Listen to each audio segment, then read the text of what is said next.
Assalamualaikum warahmatullahi wabarakatuh.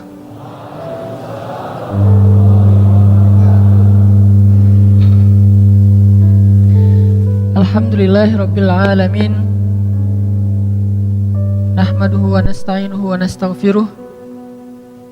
Asyhadu an la ilaha illallah wahdahu la syarikalah. Wa asyhadu anna Muhammadan abduhu wa rasuluhu la nabiyya ba'dah. Radina billahi rabba wa bi Muhammadin nabiyya wa bil islami dina. Allahumma salli wa sallim wa barik ala sayyidina wa habibina wa maulana Muhammadin wa ala alihi wa sahbihi wa man tabi'ahu ila yaumiddin. Rabbi syrah li sadri wa yassir li amri wahlul 'uqdatan min lisani yafqahu qawli. Teman-teman yang dirahmati Allah Subhanahu wa taala, puji syukur kepada Allah Subhanahu wa taala atas nikmat yang Allah berikan kepada kita. Ada nikmat yang Allah kasih yang membuat kita langsung tersenyum. Ada nikmat yang Allah kasih tapi awalnya kita cemberut. Kemudian pada akhirnya baru kita tersenyum. Yang jelas dalam pandangan orang yang beriman, apapun yang Allah Subhanahu wa taala takdirkan dalam hidupnya itu adalah kebaikan bagi dia. Ajaban li amril mu'min. Betapa menakjubkannya orang yang beriman. Inna amrahu kulluhu khair. Sesungguhnya urusan dia, hidup dia, waktu dia, peristiwa yang dia alami, hari-hari dia, semuanya khair, semuanya kebaikan. Kalau dia diuji dengan satu dharra, satu musibah, maka dia bersabar, maka itu juga adalah kebaikan bagi dia. Kalau dia diberikan sebagai suatu sarra atau suatu kebaikan, suatu nikmat, maka dia bersyukur, maka itu juga kebaikan bagi dia. Dan itu tidak diperoleh kecuali hanya oleh orang-orang yang beriman. Sehingga salah satu cara kita mengukur iman kita sendiri, dan ini saya selalu menggarisbawahi dalam setiap kajian kita, bahwa ilmu yang kita peroleh selalu harus kita jadikan sebagai cermin, bukan kaca pembesar. Kalau kita jadikan ilmu sebagai cermin, setiap kali kita dapat satu ayat, satu hadis, satu nasihat dari ulama, satu booster, maka kita jadikan itu untuk menilai diri kita, apakah kita sudah menjadi lebih baik atau tidak. Sehingga hadis tadi tentang ajaban li amril mu'min, betapa menakjubkannya orang yang beriman, bisa jadi salah satu cermin buat kita semua. Cara kita menilai diri kita masing-masing. Apakah kita sudah menjadi mukmin? Ulaika humul mu'minuna haqqan. Apakah kita sudah menjadi orang mukmin yang benar? Ulaika humus shadiqun. Caranya adalah coba kita nilai diri kita saat kita diberi dua nikmat itu. Saat kita diberi dua kebaikan itu. Satu kebaikan yang dikenal dengan istilah dharra, ujian. Yang kedua kebaikan yang dikenal dengan istilah sarra, anugerah. Apakah dua kebaikan ini atau dua nikmat ini akhirnya membuat kita mendapatkan lebih banyak kebaikan, atau justru mengurangi kebaikan dalam hidup kita? Kalau ketika Allah Subhanahu wa taala beri kita nikmat bentuknya sarra, terus dengan sarra itu bertambah manfaat kita untuk orang lain, berarti itu kebaikan. Apa sarra tadi? Nikmat. Kayak misalnya Allah nambahin kita rezeki, dapat sebuah proyek, atau kita dagang, kemudian untungnya ternyata di luar perkiraan kita lebih gede. Lalu dengan nikmat rezeki tambahan itu, fadl, akhirnya kita menjadi orang yang bisa bantu orang lebih banyak. Berarti nikmat itu adalah khair.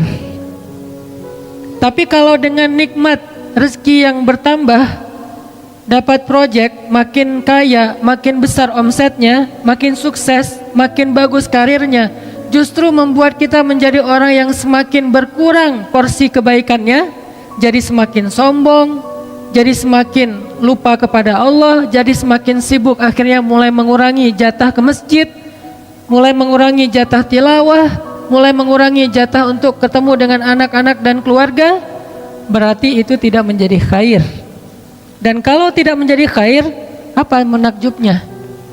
Apa yang menakjubkan dari orang itu? Padahal Nabi mengatakan, ajaban, sangat menakjubkan orang yang beriman. Siapa orang beriman? Salah satu ukurannya, kalau dia diberikan sarra syakara fakana khairallah. Kalau dia diberikan satu nikmat, dia bersyukur. Dan salah satu di antara makna bersyukur itu adalah berbagi dengan orang lain. Karena bersyukur hanya dengan mengatakan alhamdulillah itu belum utuh. Tapi itu sudah bagian dari syukur, cuman belum utuh. Dan terlalu mudah untuk melakukannya, sehingga bahkan orang yang tidak terlalu taat juga bisa melakukan itu. Sementara orang mukmin lahum darajatun 'inda rabbihim, punya tingkatan-tingkatan, dan pastinya kita pengen tingkatan yang lebih. Kita nggak mau berpuas diri dengan hanya tingkatan yang rendah saja. Kita pengen lebih baik daripada orang lain. Kita pengen mengungguli orang lain. Kita pengen dapat lebih banyak daripada orang lain. Sehingga mengatakan alhamdulillah saja belum sempurna, belum utuh. Masih ada bagian-bagian dari syukur lain yang perlu kita coba latih. Dan salah satunya adalah khairun nas anfa'uhum linnas. Sebaik-baik manusia yang paling banyak manfaatnya untuk orang lain. Sehingga kalau kita dapat nikmat, yang pertama kita pikirkan selain setelah kita bersyukur pada Allah dalam bentuk lisan, alhamdulillah rabbil alamin, hadza min fadli rabbi, dan bahasa-bahasa lain yang sangat banyak. Kemudian yang langsung kita pikirkan apa? Ini siapa yang bisa saya tolong nih? Gitu harusnya. Ketika kita dapat nikmat dalam bentuk harta, ketika kita dapat transfer, ketika kita dapat untung, ketika kita ngelihat angkanya gede banget, terus kita berpikir alhamdulillahirabbil alamin. Terus apa yang setelah itu? Nih ke siapa ya saya kasih nih? Ini saya bantu siapa ya? Ini siapa yang membutuhkan ya? Ini baru orang keren banget nih. Sebelum kita mikirin, ini dipakai jalan-jalan kemana ya? Ini dipakai beli barang apa ya? Misalnya motor baru, motor klasik, mobil baru, atau apa segala macam. Mau di mobilnya mau di apa? Di modis lagi. Motornya mau di custom lagi, rumah mau direnov lagi. Sebelum kita mikir yang ini, walaupun ini boleh-boleh aja, saya nggak melarang orang untuk menikmati hidup. Karena Allah juga nggak melarang kita menikmati hidup. Yang dilarang, kita mencintai hidup di dunia lebih daripada surga. Dan dunia juga nggak buruk. Allah sendiri mengatakan dunia itu dengan khair. Wa innahu lihubbil khairi lasyadid. Dan mereka mencintai terhadap dunia itu berlebihan. Dunia di dalam ayat ini diistilahkan dengan diksi khair, kebaikan. Sehingga kalau orang mengatakan dunia itu buruk, berarti dia hanya mengambil sebagian dari definisi dunia, sementara masih banyak yang lain. Kita boleh custom motor kita, saya juga dikit-dikit ngelakuin, cuman budgetnya gak berani gede-gede. Terus yang kedua, kita boleh juga mau modif mobil kita, misalnya bannya digedein, terus warnanya dibikin doff biar sama dengan kulit. Terus apalagi misalnya di body kit biar makin gagah, misalnya di wax biar makin kinclong. Terus kalau cewek joknya diganti pink semua, ungu semua, atau pelangi warna-warni, tergantung selera warnanya masing-masing. Kadang senengnya dengan warna ungu, dari lipstick sampai ke jok mobil ungu misalnya, nggak masalah. Nah, ini apalagi kalau dia ngelakuin itu dengan cara yang pakai lipstick warna ungu terus pakai cadar, kan lumayan ya. Gak ada yang tahu. Yang tahu siapa? Suaminya dong. Karena ternyata suaminya senang warna ungu. Cie. Bahaya. Jadi teman-teman, gak masalah. Cuman sebelum kita mikirin yang itu, biar lebih keren lagi nih, coba mikirin pas kita dapat duit, kita dapat rezeki, kita dapat harta, kita mikir siapa yang bisa saya tolong ya. Kalau perlu kita nyari. Kayak kita browsing, kayak kita stalking, kayak kita kepoin aduh nggak tega nyebutnya. Coba kita kepoin stalking orang-orang yang membutuhkan. Sesemangat itu. Kan kadang-kadang kalau kepoin si dia yang di masa lalu tuh sampai jam 1 malam nyari semua. Dia nama akunnya apa sih? Kok nggak nemu ya? Terus nanya ke teman-teman, nggak ada yang ngasih tahu. Cari sampai dapat, sampai hobinya, musik yang dia suka, semuanya di stalkingin sampai nemu. Kalau udah nemu, ternyata di lock akunnya. Pas di lock, apa yang kita lakukan? Biar nggak ketahuan, balik lagi, bikin akun baru. Biar bisa minta request di follow. Karena kalau di lock terus kita nge-follow, kan dia ngeliat dulu, wah siapa? Ternyata kita gitu. Namanya terlalu jelas, Hanan_Ataki gitu. Ya udah ganti. Apa misalnya nama-nama yang nggak jelas supaya pas nge-follow dia nggak tahu kalau itu kita dan postingannya 0. Pengalaman. Kan pengalaman ngeliat mantan, pengalaman stalking. Nah, kalau kita bisa stalking orang lain, bisa stalking si dia, mantan, segala macam, begitu semangatnya, kenapa kita nggak stalking yang lebih bermanfaat? Stalking orang-orang yang lagi membutuhkan. Kita bisa pakai hashtag, apa misalnya hashtagnya duafa, atau hashtagnya miskin, atau hashtagnya berobat, atau hashtagnya share, hashtagnya care, atau apapun hashtag, kan dari hashtag ketahuan ya. Atau kanker Indonesia, ketahuan tuh kasus-kasus kanker di Indonesia, di seluruh Indonesia, atau kelaparan atau apalah, biaya pendidikan. Kita stalking, kita nyari. Terus diantara sekian banyak postingan, kita pilih yang paling mudah deh buat kita, yang paling dekat dengan jarak kita. Akhirnya ketika kita dapat nikmat, yang pertama kita pikirin, ini ngasih siapa ya? Ini baru keren nih. Ini baru namanya sarro, nikmat yang Allah kasih. Syakaro, dia bersyukur. Fakana khairallah, dan itu menjadi kebaikan untuk dia. Itu baru ajaban. Ajaban itu kalau bahasa kita menakjubkan, bahasa lainnya tuh keren banget. Ajaban li amril mu'min, keren banget orang yang beriman tuh. Emang keren. Dengan syarat apa? Gimana caranya orang beriman tuh keren? Ajaban. Nabi juga pakai bahasa kayak bahasa kita gitu. Oh, ajib banget ya. Kan ajaban itu terjemahannya jadi kayak ajib gitu, walaupun gak diterjemahan sih. Diserap, bukan diterjemahin. Kalau diterjemahin, keren. Ajaban li amril mu'min, keren banget urusan orang beriman tuh. Atau keren banget hidup orang yang beriman tuh. Keren banget perilaku orang yang beriman itu. Keren banget sikap orang yang beriman. Pokoknya orang beriman keren. Gimana caranya? Salah satunya adalah kalau dia mendapatkan sarro, satu nikmat, syakaro fakana khairallah, dan bentuk syukurnya adalah dia mikir, mau bantu siapa dengan nikmat ini? Mau ngasih ke siapa nikmat ini? Mau berbagi dengan siapa nikmat ini? Mungkin kalau kita nggak mau stalking di IG atau di sosial media, karena kita emang gampang sebenarnya menemukan orang-orang yang butuh kan? Lebih gampang mencari orang yang bisa kita tolong daripada nyari-nyari kesalahan orang lain. Nyari kesalahan orang tuh susah loh. Udah dapat rugi. Kenapa? Begitu kita dapat kesalahan orang lain, kita share, maka kita mengambil dosa dari kesalahan itu untuk kita tanggung. Capek banget sih ngambil dosa ya. Kita cari mana kesalahan orang. Oh, ini ada nih. Kita ambil, lalu kita buka aibnya, kita share, berarti kita sudah menanggung kesalahan itu. Kalau kita simpan, kita nggak ikut menanggung. Kalau kita kasih tahu ke orangnya supaya dia memperbaiki diri, maka kita dapat pahala, dan dia juga kalau memperbaiki diri dapat pahala. Tapi kalau kita share, dia udah habis dosanya, kita yang nanggung dosa dia, kan rugi tuh. Daripada capek-capek kayak gitu, mending kita nyari, stalking, kepo, siapa sih yang bisa kita tolong. Dan itu lebih gampang. Kalau kita nemu, belum nemu aja udah dapat pahala, baru niat aja udah dapat. Begitu kita dapat nikmat, aduh pengen nolong siapa ya? Siapa yang punya punya niat, punya keinginan kepada kebaikan, lalu dia tidak jadi melakukannya atau belum melakukannya, dia sudah mendapatkan pahala dari niat. Wa innama likulli imri'in ma nawa.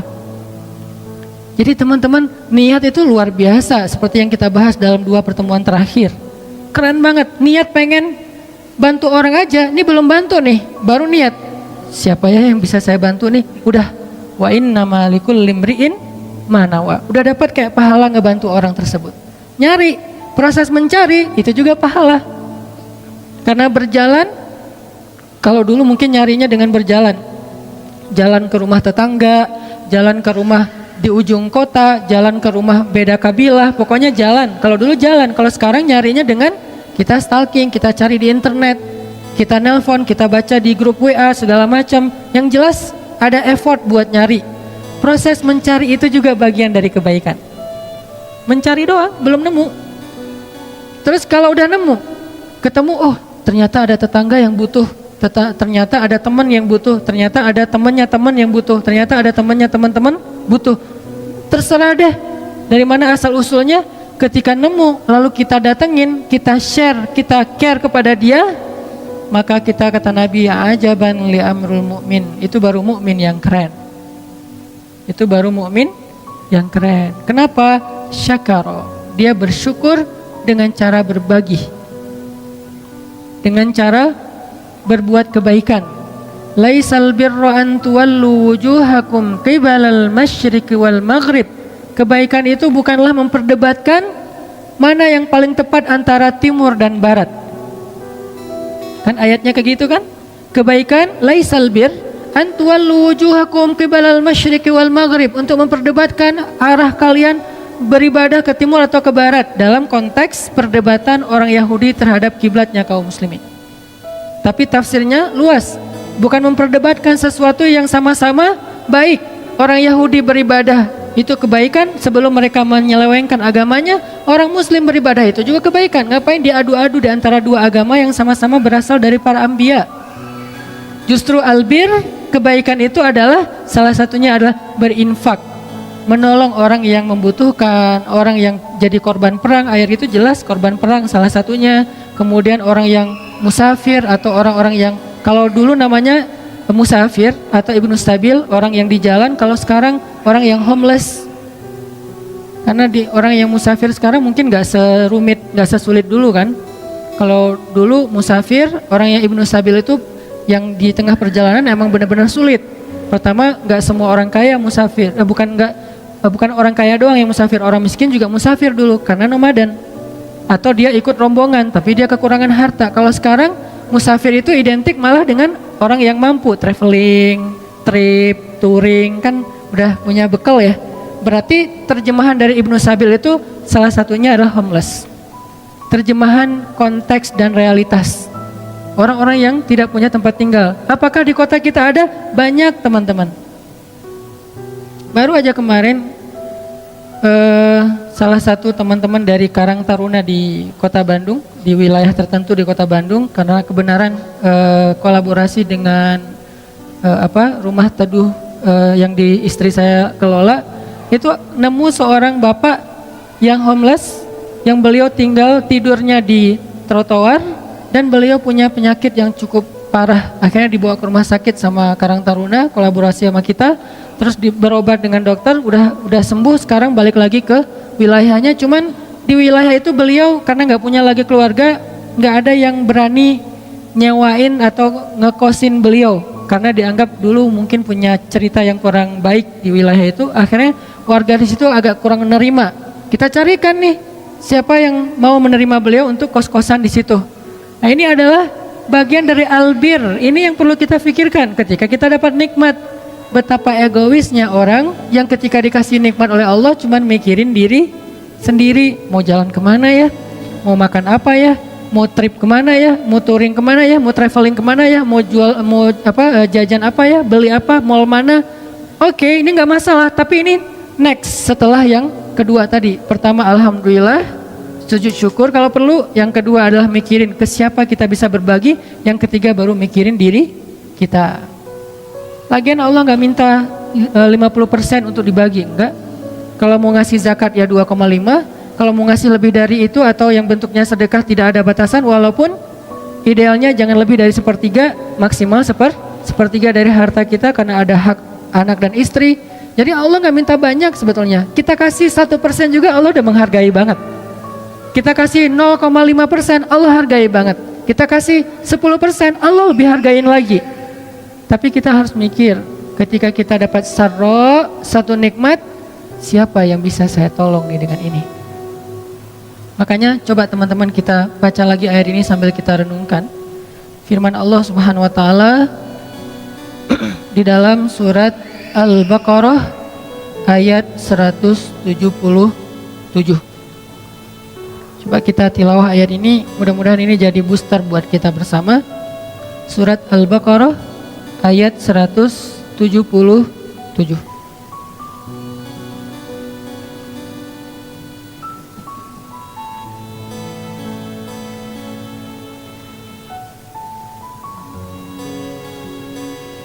A'udzu billahi minasy syaithanir rajim. Silahkan.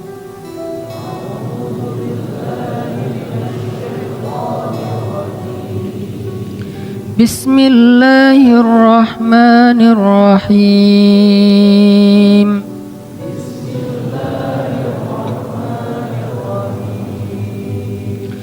Laisal birra an tuwallu wujuhakum qibalal masyriqi wal maghrib.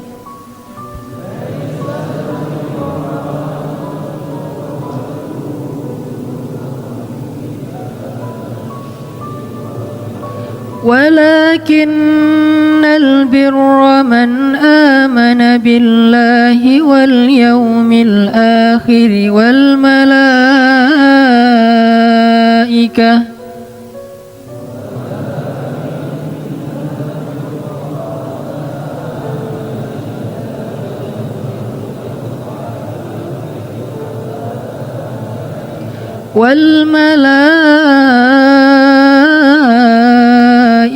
والكتاب والنبيين.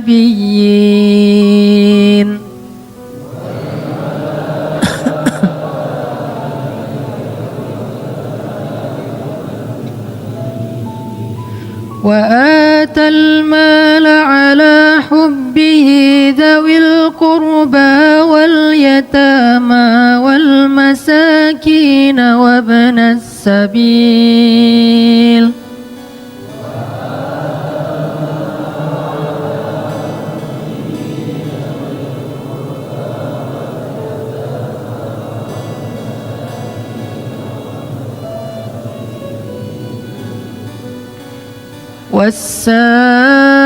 والسائلين وفي الرقاب وأقام الصلاة وآتى الزكاة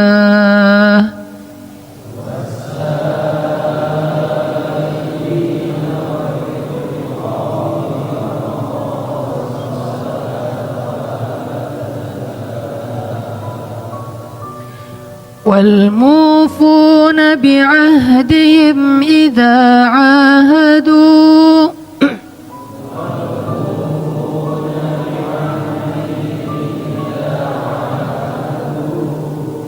والصابرين في البأساء والضراء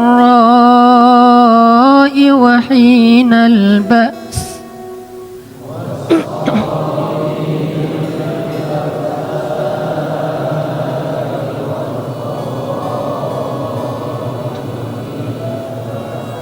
أولئك الذين صدقوا وأولئك هم المتقون.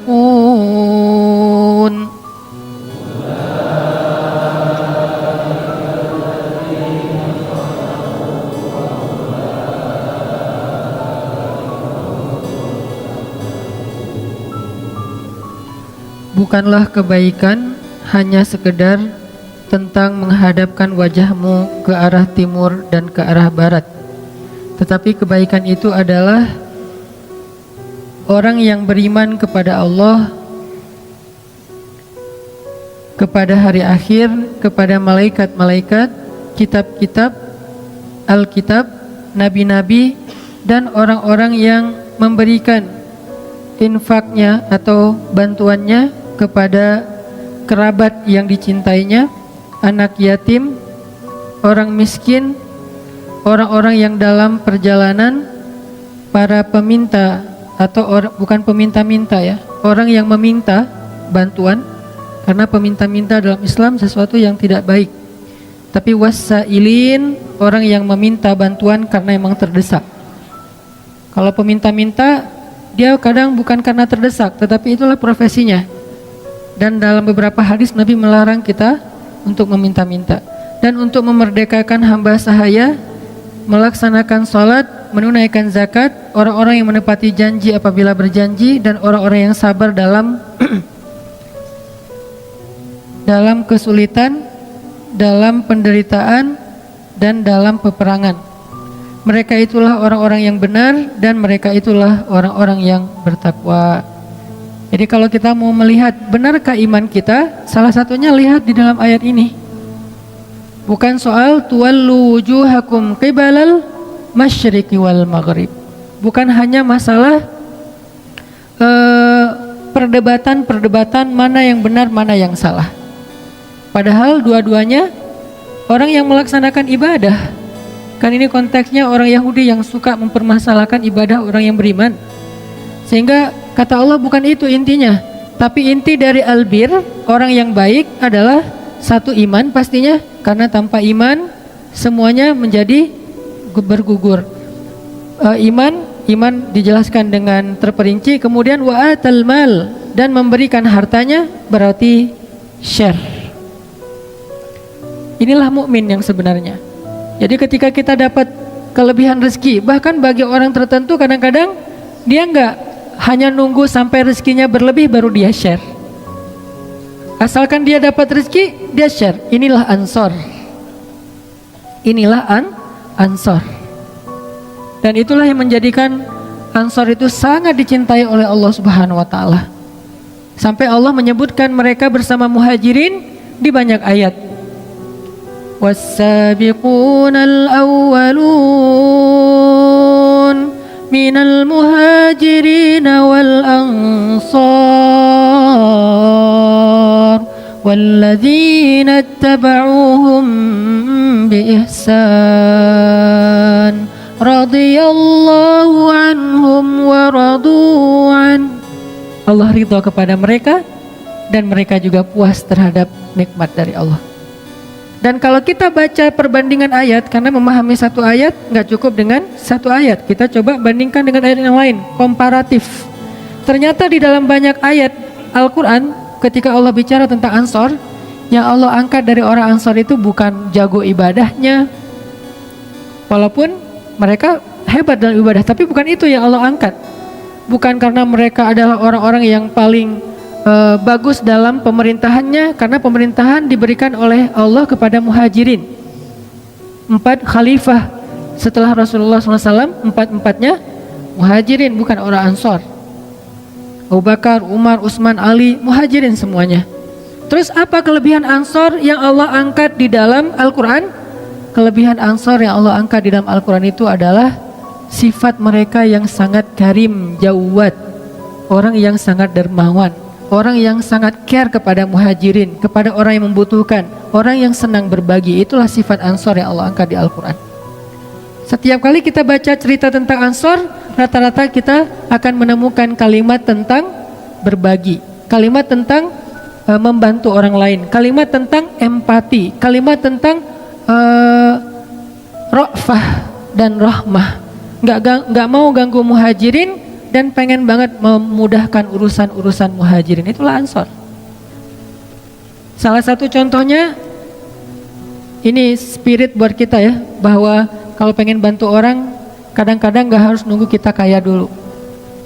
Kalau saya sih ngelihatnya, ini angle saya nih, bantu orang itu jangan tunggu kaya, tapi kalau pengen kaya bantu orang, gitu maksudnya.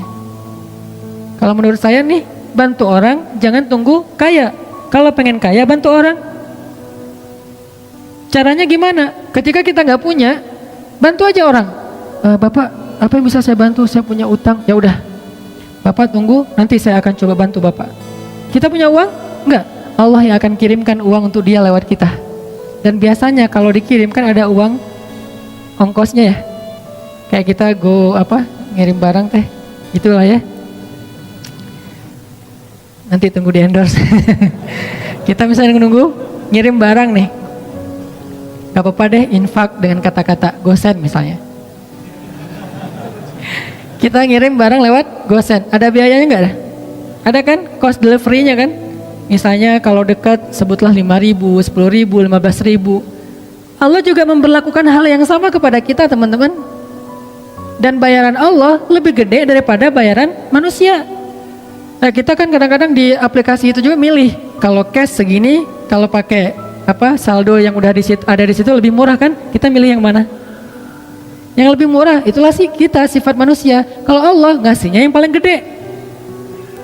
Yang ngasih Allah, tapi yang dapat manfaat adalah kita, bukan orang itu doang. Jadi kalau kita pengen, dalam tanda petik pengen digaji sama Allah, bekerjalah kepada Allah. Kan banyak orang yang nyari kerja nih, bagus, dan itu bagian dari ikhtiar. Tapi jangan lupa, cari kerja juga ke langit. Cara cari kerja ke langit, carilah hamba-hamba yang disayang oleh langit. Siapa? Yang sakit, kan disayang banget sama yang langit, dari langitnya. Orang yang miskin kan disayang sama langit. Orang yang anak yatim disayangkan sama langit. Carilah kerja ke langit dengan cara apa? Nyari orang-orang yang disayang sama langit. Lalu kita datengin. Saya nggak punya modal Ustadz. Kan kita lagi nyari kerja. Kalau udah ada modal nggak usah nyari kerja. Kalau udah ada duit nggak usah nyari kerja. Karena nggak punya duit kita cari kerja. Ke Allah nyarinya. Nemuin orang miskin. Ya udah saya bantu Pak. Uangnya dari mana? Dari Allah. Ya Allah, ini ada hambamu, saya pengen bantu dia, tolong saya ya Allah. Akhirnya kita kumpulin teman-teman, yuk kita bikin funding, yuk kita apa, ini ada ini. Kadang-kadang kita cuma penghubung doang, kita nggak punya apa-apa loh. Akhirnya Allah kirimkan, dan ternyata Allah ngekasih kita kos, biaya, gaji. Dalam bahasa Al-Quran itu disebut dengan ajrun. Ajrun itu kalau bahasa terjemahnya itu bukan pahala, upah. Kos itu upah. Insya Allah nanti kita lanjutkan setelah sholat isya tentang kebaikan dengan cara yang seperti ini insya Allah. Baik, bismillahirrahmanirrahim. Teman-teman sekalian, kita langsung lanjutkan karena mungkin malam ini maksimal kita punya waktu sampai jam 8.15 karena nanti setelah ini juga ada majelis ilmu yang lebih luar biasa lagi karena setelah ini akan ada halaqah majelis ilmu bersama guru kita Buya Yahya yang insya Allah ilmunya jauh lebih dalam dan akan lebih bermanfaat buat kita semuanya. Jadi buat teman-teman semuanya yang pengen habis kajian ini mengikuti kajian halaqahnya Gurunda Buya Yahya, silakan nanti mungkin stage-nya ada di depan ya, bukan di sini ya, di ruangan yang satu lagi. Oke, kita lanjutkan kajian kita. Tadi kita sampai di pembahasan bekerja kepada Allah. Jadi angle saya ngelihatnya kalau kita pengen bantu orang, jangan hanya nunggu pas kita mampu, pas kita punya rezeki lebih. Walaupun kaidah agamanya kayak gitu. Kan dalam Islam itu ada syariat, nanti di atasnya ada ihsan ya. Kalau syariatnya kita nggak boleh berinfak lebih daripada misalnya sepertiga harta kita tanpa seizin keluarga. Tapi Abu Bakar berinfak seluruh hartanya. Umar berinfak setengah hartanya. Kok melebihi standar syariat? Ya karena keluarga Abu Bakar, keluarga Umar, bukan hanya beliau berdua tapi juga keluarganya, istrinya, anak-anaknya, semuanya derajatnya tuh udah wafa. Derajatnya udah muhsin, orang-orang yang berihsan. Sehingga mereka melakukan sesuatu lebih daripada standar umum yang dilakukan orang lain. Nah, saya ngelihat ternyata menurut saya tuh kalau kita pengen bantu orang, jangan nunggu punya kemampuan. Kalau kita pengen nolong orang, jangan nunggu kita dikasih rezeki yang lebih. Tapi sebaliknya, kalau kita pengen dapat rezeki yang lebih, tolong orang. Kalau kita pengen dimampukan, bantu orang. Kalau kita pengen diselesaikan urusan kita, selesaikan urusan orang. Jangan tunggu, gua beresin dulu urusan gua, ntar baru nolong yang lain. Enggak, kebalik. Kalau kita pengen urusan kita cepat beres, cepat diselesain sama Allah, cepat ditolong, cepat dikasih keajaiban, surprise segala macam, ya udah tolong orang dulu. Walaupun kita dalam kondisi susah, justru itu kesempatan buat kita. Karena hadisnya jelas, Nabi SAW mengatakan, "Man kana fi hajati akhi, kana Allahu fi hajati." Siapa yang menyelesaikan hajat saudaranya atau sibuk mengurus hajat saudaranya, Allah juga akan sibuk mengurus hajat dia. Lebih canggih mana nih? Kita nyelesain masalah kita sendiri atau Allah yang nyelesain masalah kita? Allah yang nyelesain masalah kita. Jadi biar Allah yang beresin masalah kita, tugas kita adalah beresin masalah orang lain. Kayak gitu kaidahnya. Dan itu bukan hanya hadis motivasi. Saya menjadikan semua ayat dan hadis yang saya tahu itu sebagai konsep berpikir, bukan sekedar hadis motivasi. Baca hadis kemudian memotivasi, ayo tolong orang lain, tapi jadikan itu konsep berpikir. Apa bentuk konsep berpikirnya? Begitu kita punya masalah, nyari orang yang juga sama punya masalah. Lu punya masalah nggak? Nggak ada. Kok nggak sih? Cari. Lu punya masalah nggak? Siapa yang punya masalah? Tolong DM saya. Siapa yang punya masalah? Tolong WA saya. Siapa yang punya masalah? Tolong japri saya. Akhirnya berudul banyak banget kan yang datang. Oh, saya punya masalah. Pilih salah satunya yang kita mampu. Kadang-kadang yang kita tolong tuh bukan yang paling darurat, bukan yang paling besar, bukan yang paling sulit, tapi yang paling mungkin kita lakukan.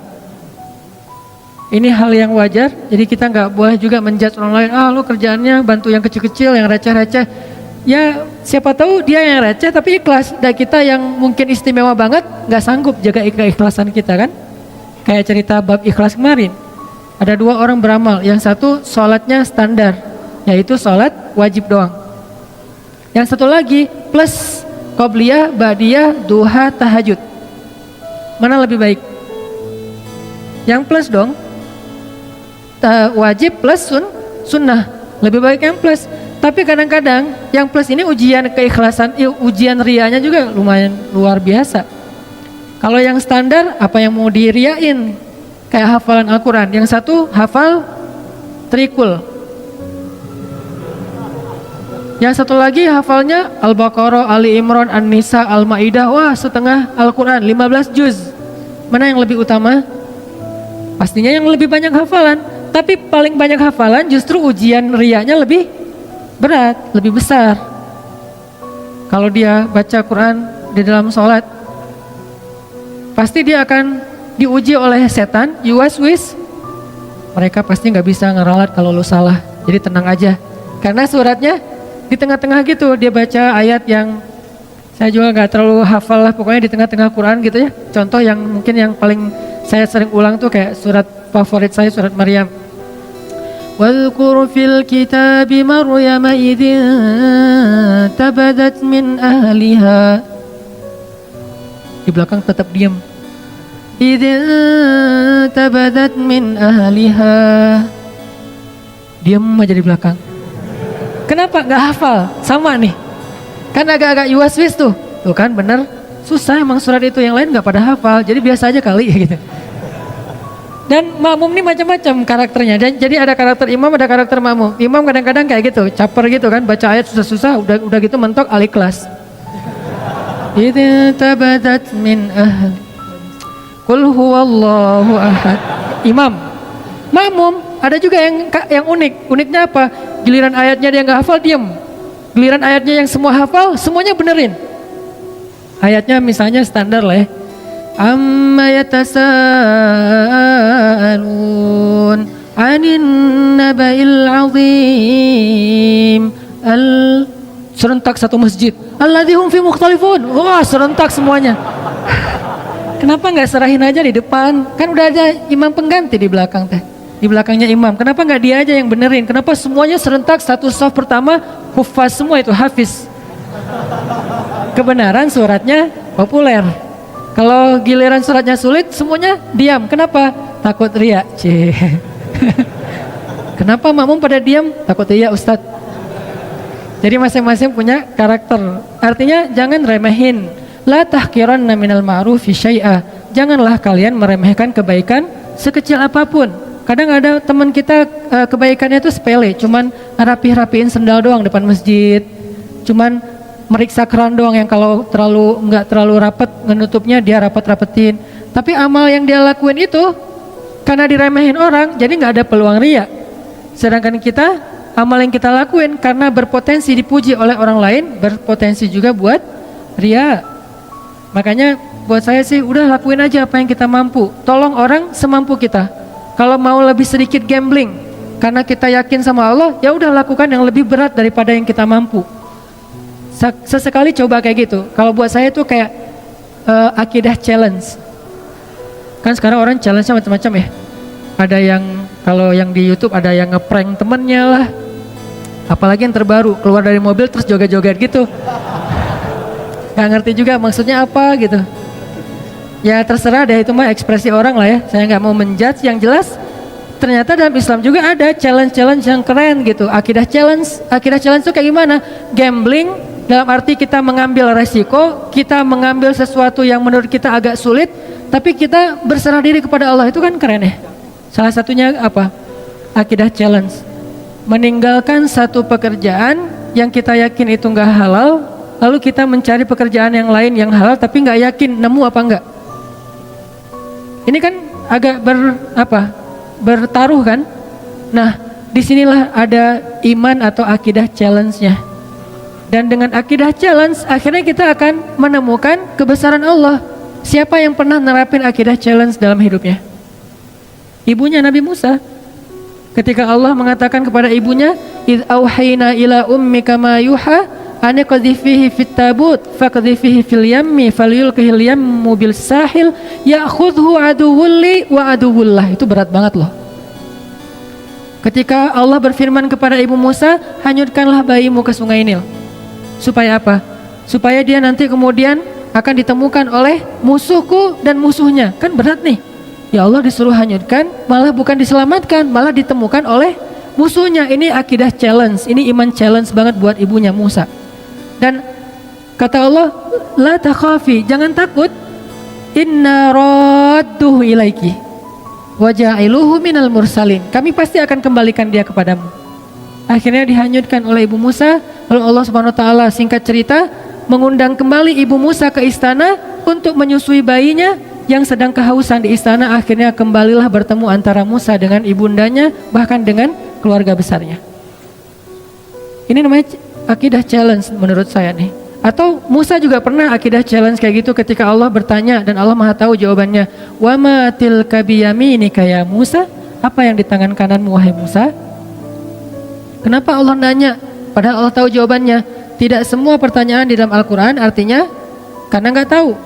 Ada pertanyaan karena nggak tahu, ada pertanyaan karena nguji, ada pertanyaan karena ingin menegaskan berita. Dan ini pertanyaan Allah ingin menegaskan berita bahwa itu tongkat, bukan ular. Sehingga Allah nanya, "Wa ma tilka biyaminika ya Musa?" Apa yang di tangan kananmu Musa? Qal, Musa yang ngomong, Musa yang bicara.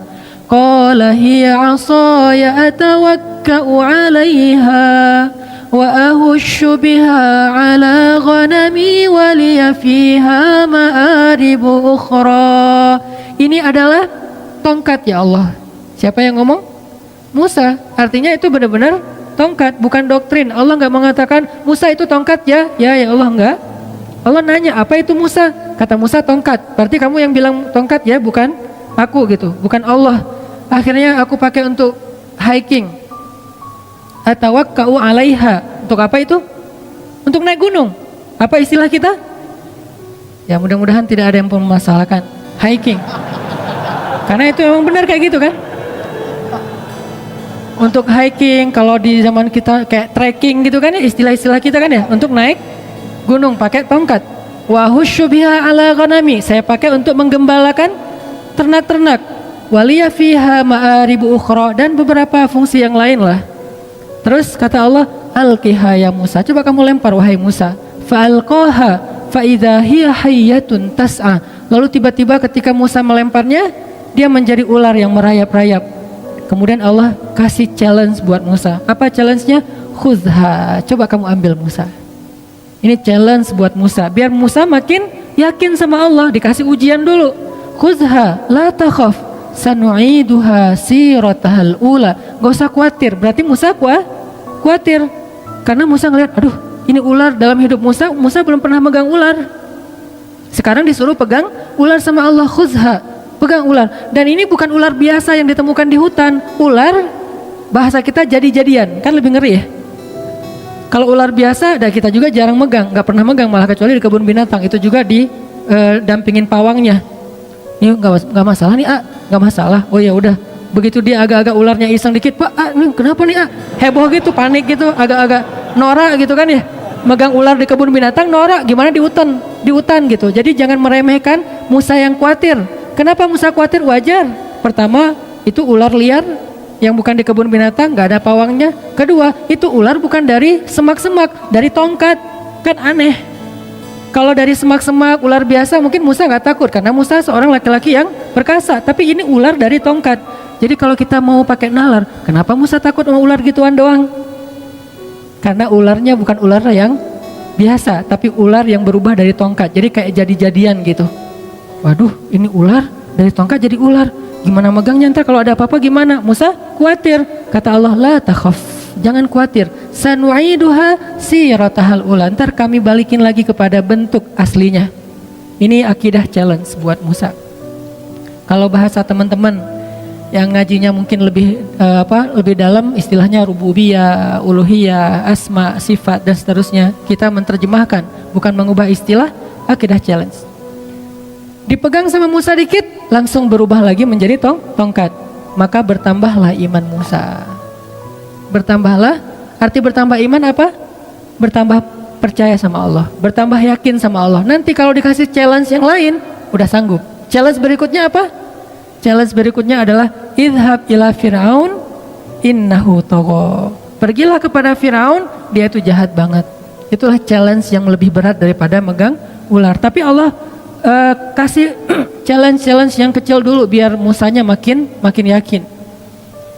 Ini artinya teman-teman, kadang-kadang ketika kita ngambil sebuah pilihan yang sulit, kita agak sedikit gambling dalam hidup kita, tapi bersandar kepada perintah Allah, larangan Allah, kehendak Allah, apa yang Allah mau, syariat Allah. Di situ kita belajar iman, termasuk nolong orang lain.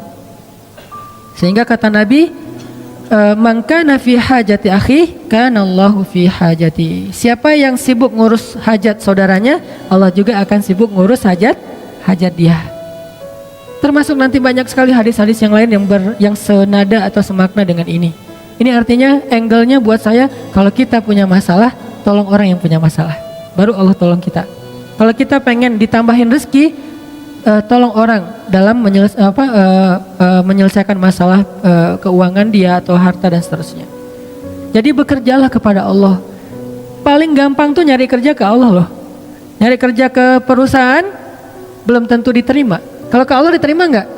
Pasti diterima. Allah nggak pernah nolak. Orang yang pengen bekerja kepada Allah, artinya pengen beramal, Allah nggak pernah nolak. Kenapa saya mengistilahkan bekerja? Dan Allah juga mengistilahkannya kayak gitu, berdagang. Ya ayyuhalladzina amanu hal adullukum ala tijarah. Mau nggak aku tawarin kalian satu tijarah, satu bisnis, satu perdagangan, satu kerjaan, satu project kalau bahasa kita. Berarti kadang kita berdagang dengan Allah, bertransaksi dengan Allah. Gimana bertransaksi dengan Allah? May yuqridullaha qardan hasanan. Siapa yang meminjamkan kepada Allah pinjaman yang baik, nanti Allah balas berlipat ganda. Bukankah itu transaksi? Baik, jual beli yang tidak akan mungkin rugi. Banyak lagi ayat-ayat yang lain yang bahasa analoginya adalah bahasa dagang atau bisnis. Jadi kalau mau dapat kerjaan yang paling gampang, tapi bayarannya itu bukan UMR, berapa ribu kali lipat UMR, dan kerjanya itu mulia banget, kita bukan cuma dapat upah, tapi juga kita dapat kehormatan. Bekerjalah kepada Allah, itu paling luar biasa, gampang banget. Kerjanya apa? Saya nggak punya kemampuan apa-apa, saya nggak punya kapasitas, saya nggak punya keahlian. Keahlian yang dibutuhkan itu bukan punya sesuatu, enggak. Apapun yang ada dalam diri kita yang kita bisa lakukan untuk bantu orang lain, itu keahlian. Sekedar mungkin sekedar repost, sekedar ngajak teman, sekedar, bukankah kita bisa ngelakuin banyak hal untuk bisa membantu orang lain? Kalau kita nggak punya uang, kita nggak usah ngasih uang, kita ajak orang yang punya uang untuk memberi uang kepada dia. Kita jadi mediator. Bekerjalah kepada Allah, pasti diterima sama Allah. Terus diupahin sama Allah, ya, karena dalam bahasa Al-Quran Allah mengistilahkannya dengan jaza, dengan ajrun. Jaza artinya apa? Balasan. Ajrun, upah, pahala. Sama kan? balasan, upah, pahala itu semuanya sama. Berarti kalau kita pengen dapat kerjaan nih, paling gampang kerja aja sama Allah.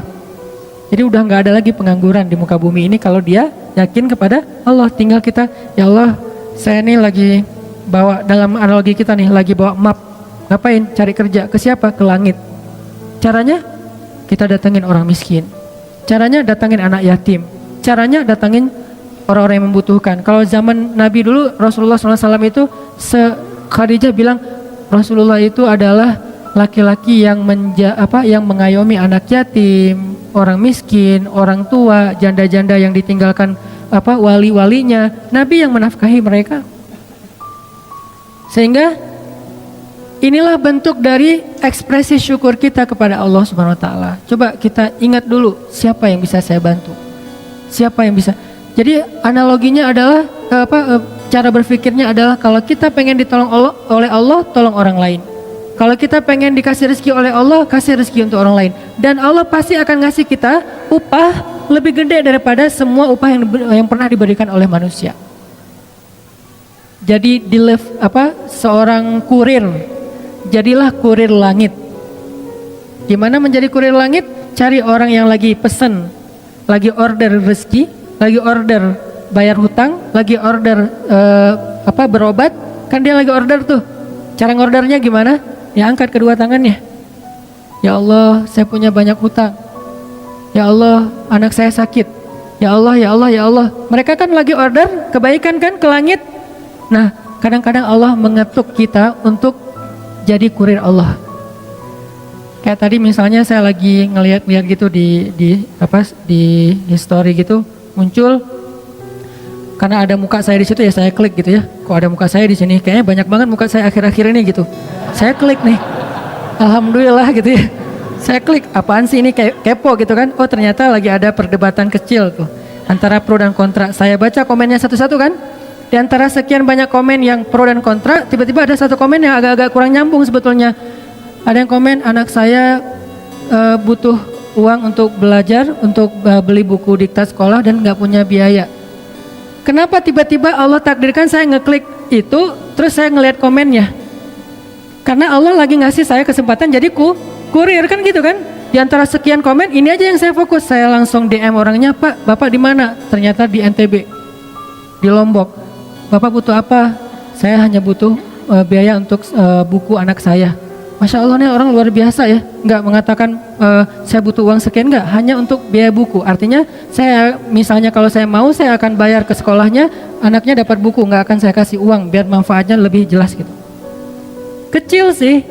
Tapi kan kenapa Allah takdirkan tiba-tiba saya baca postingan itu, saya lihat komen-komennya, mungkin cara Allah ngegelitik saya itu lewat penasaran, pengen tahu ada kehebohan apa, terus nemu di antara sekian kan banyak tuh, ada ratusan, baca satu-satu, kadang senyum, kadang kayak cemberut gitu, apaan sih nih, apa, satu-satu, ada yang unik nih, nggak nyambung komennya, anak saya butuh biaya sekolah, langsung saya coba DM, dan ini sering terjadi dalam hidup kita teman-teman. Jadi nggak perlu kita cari juga, Allah yang kayak ngorder ke kita, orang tuh ngorder, Allah nge-link kayak sistem startup ya, jadi kayak social respon gitu, dia ngorder, terus kita kayak driver yang lagi dekat sama lokasi itu tiba-tiba masuk ke kita kayak notifnya, udah kita tinggal mau apa enggak ngambilnya nih. Kalau kita pikir, aduh jauh banget nih, kan saya sering mesen mie Aceh ya di Buah Batu, tapi tinggal Cihanjuang, udah diambil ternyata pas tahu Cimahi ditolak lagi, aduh kecewa banget nih ditolak, tapi masih mending lah daripada ditolak mantan masih. Cuman sampai berkali-kali ditolak gara-gara ngordernya di Cimahi, barangnya ada di Buah Batu, kan orangnya males. Padahal insya Allah pasti saya akan ngasih lebih, saya tahu lah jauh banget, kasihan kalau cuman sekian ribu, kadang-kadang cuman 30.000, ya udah digenapin 31.000 misalnya. Ganjil nggak genap. Maksudnya ditambahin lah 1.000 ongkos capek misalnya. Nah ini kadang-kadang kita pikir, aduh jauh banget. Kita mau klik nggak sih? Allah nggak lagi ngirim nih. Ada yang order, terus muncul notif di kita, ini analogi lewat digital startup kayak gitu, ada notif ke kita, mau diambil nggak nih? Begitu kita klik, kita ambil, maka Allah Subhanahu wa taala langsung transfer balasannya, upahnya, pahalanya ke saldo kita. Dan Allah kalau transfer biaya kurirnya itu lebih gede daripada semua biaya kurir yang pernah ada di muka bumi. Gede banget Allah ngasihnya. Kan berarti gampang kan cari kerjaan? Cari aja kerja ke langit. Dan Allah sering banget ngasih notif ke kita, tinggal kita ambil apa enggak. Nah ini artinya ternyata cara kita pengen kaya, pengen sukses, pengen bahagia, pengen ditolong tuh bukan nunggu beres urusan kita baru nolong orang lain, tapi nolong orang lain supaya beres urusan kita, termasuk dalam lingkup negara. Ini mudah-mudahan jadi pola pikir, konsep berpikir bangsa Indonesia, bukan hanya konsep berpikir kita dalam majelis ilmu, tapi konsep berpikir pemerintah, konsep berpikirnya kita sebagai dai, dan konsep berpikir bangsa Indonesia. Apa? Jangan tunggu bangsa ini menjadi negara yang maju baru nolongin Rohingya, baru nolongin Palestina, baru nolongin Irak, Turkistan.